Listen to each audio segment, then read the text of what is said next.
امن کا میدان، پاکستان میزبان، دنیا بھر کی نظریں اسلام آباد پر۔ ایران کا اعلیٰ سطح وفد اسلام آباد پہنچ گیا۔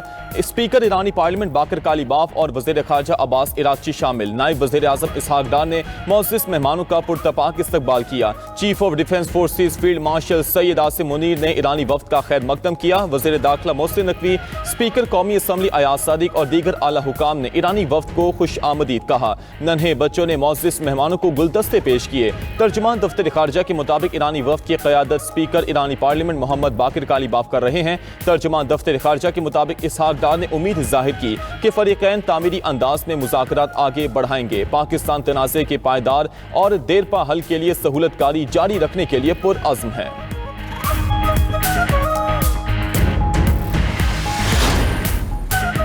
امریکی نائب صدر جے ڈی وینس امن مذاکرات میں شرکت کے لیے میری لینڈ سے پاکستان روانہ۔ جے ڈی وینس امن مذاکرات کی کامیابی کے لیے پر امید، کہتے ہیں اچھی نیت سے مذاکرات کرنے جا رہے ہیں، یقین ہے ایران کے ساتھ مثبت مذاکرات ہوں گے۔ صدر ٹرمپ نے مذاکرات کے لیے واضح گائیڈ لائنز دی ہیں۔ ایران نیک نیتی سے مذاکرات کرتا ہے تو ہم بھی تیار ہیں۔ اگر ایران نے ہمیں دھوکہ دینے یا چالاکی کی کوشش کی تو امریکہ مثبت رد عمل نہیں دے گا۔ ٹرمپ کی خصوصی ایلچی اسٹیو وٹکوف اور مشیر جیرڈ کشنر بھی امریکی وفد کا حصہ ہوں گے۔ مذاکرات میں شریک افراد کو ویزا آن ارائیول کی سہولت فراہم۔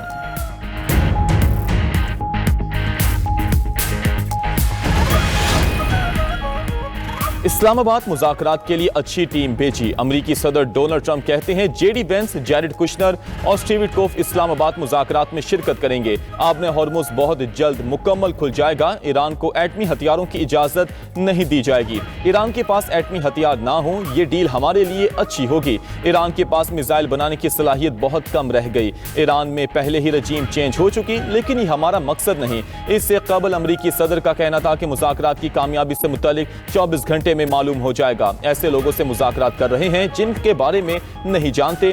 ایران سے امن مذاکرات ناکام ہوئے تو دوبارہ حملے شروع کر دیں گے۔ امریکی جنگی جہازوں کو بہترین اسلحے سے لیس کیا جا رہا ہے۔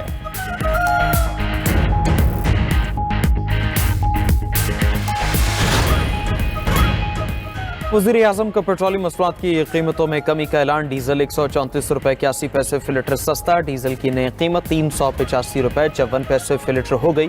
پیٹرول کی فی لیٹر قیمت میں 11 روپے 83 پیسے کی کمی، نئی قیمت 366 روپے 58 پیسے فی لیٹر مقرر۔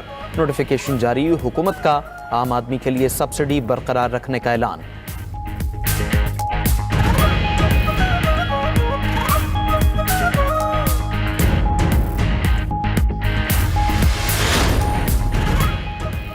وزیر اعظم شہباز شریف سے سعودی عرب کے وزیر خزانہ محمد بن عبداللہ الجدان کی ملاقات۔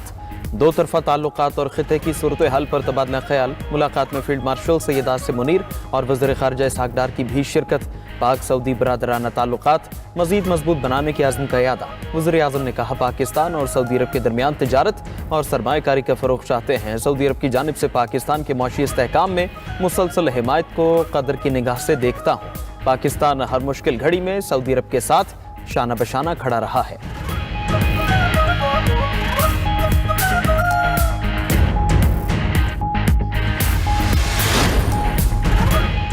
مذاکرات کی کامیابی سے متعلق 24 گھنٹے میں معلوم ہو جائے گا۔ ایسے لوگوں سے مذاکرات کر رہے ہیں جن کے بارے نہیں جانتے۔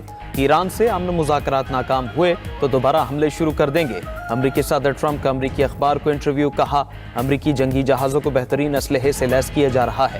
دنیا کی طاقتور ترین نئی شروعات ہونے جا رہی ہے۔ صدر ٹرمپ کی سوشل میڈیا پر ایران مذاکرات سے متعلق پوسٹ۔ امریکی صدر اسلام آباد میں ایران سے معاہدے کے لیے پر امید۔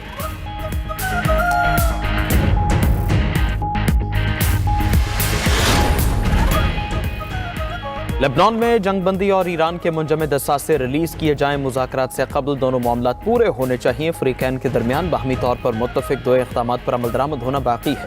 اسپیکر ایرانی پارلیمنٹ باقر کالیباف کا بیان۔ ایرانی نائب وزیر خارجہ تخت روانچی نے کہا مذاکرات پر یقین رکھتے ہیں، معاہدے میں دشمنی روکنے کی ضمانت شامل ہونی چاہیے۔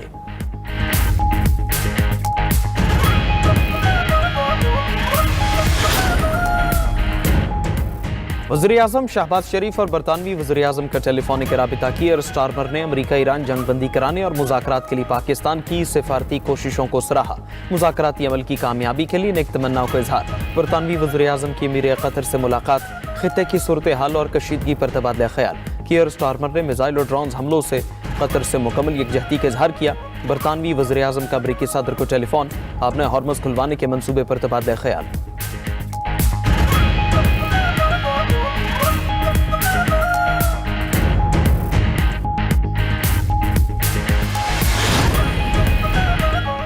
عالمی امن کی کوششیں. عالمی سطح پر پاکستان کی پذیرائی. وزیر خارجہ اسحاق ڈار کو فرانسیسی احمد صفقہ فون. جنگ بندی معاہدے میں پاکستان کی کوششوں پر مبارکباد. خطے میں پائیدار امن کے لیے سفارتی راستے کی حمایت کا اظہار کیا. اسحاق ڈار اور سعودی احمد صف کے درمیان بھی خطے کی صورتحال پر گفتگو. وزیر خارجہ اسحاق ڈار کا ترک احمد صف سے بھی رابطہ. ترکیہ کی امن و مذاکرات کے لیے پاکستان کی مکمل حمایت. وزیر خارجہ اسحاق ڈار سے نیدرلینڈز کے احمد صف کا ٹیلی فونک رابطہ. دونوں رہنماؤں کے درمیان خطے کی تازہ صورتحال پر تبادلہ خیال. نیدرلینڈز کا دیر پا امن کے لیے سفارتی کوششوں کے تسلسل کی حمایت کا اظہار.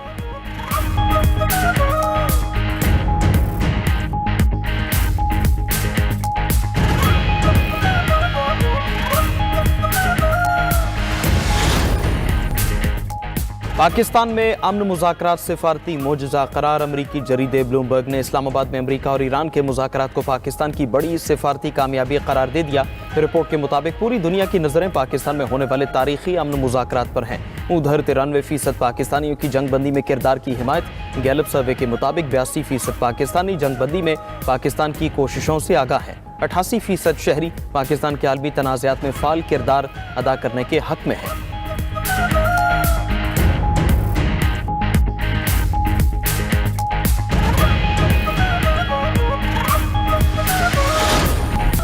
سٹی کونسل کراچی کے اجلاس میں شدید ہنگامہ آئی. پیپلز پارٹی اور جماعت اسلامی کے ارکان گتھم گتھا ہو گئے. لاتوں گھوسوں اور کرسیوں کا بے دریغ استعمال. شور شرابے اور ہنگامہ آرائی کے دوران 13 قراردادیں منظور کر لی گئی. میئر کراچی مرتضی وہاب نے کہا جماعت اسلامی کا دوہرا معیار نہیں چل سکتا. اپوزیشن لیڈر سیف الدین نے کہا کہ میئر کے اشارے پر ان کے لوگوں نے اشتعال انگیز تقاریر کی.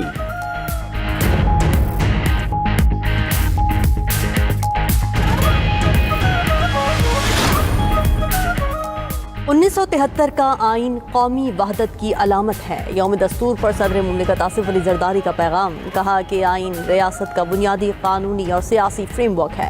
ذوالفقار علی بھٹو 1973 کے آئین کے معمار تھے. مضبوط جمہوریت کے لیے آئین پر عمل درآمد ناگزیر ہے. یوم دستور پر پیغام میں وزیر اعظم شہباز شریف نے کہا کہ آئین کے معماروں کو خراج عقیدت پیش کرتے ہیں. آئین تمام شہریوں کے بنیادی انسانی حقوق کا محافظ ہے. پاکستان اقوام عالم میں اپنا سر فخر سے بلند کیے ہوئے ہے. پاکستان ترقی و خوشحالی کا سفر جاری رکھے گا.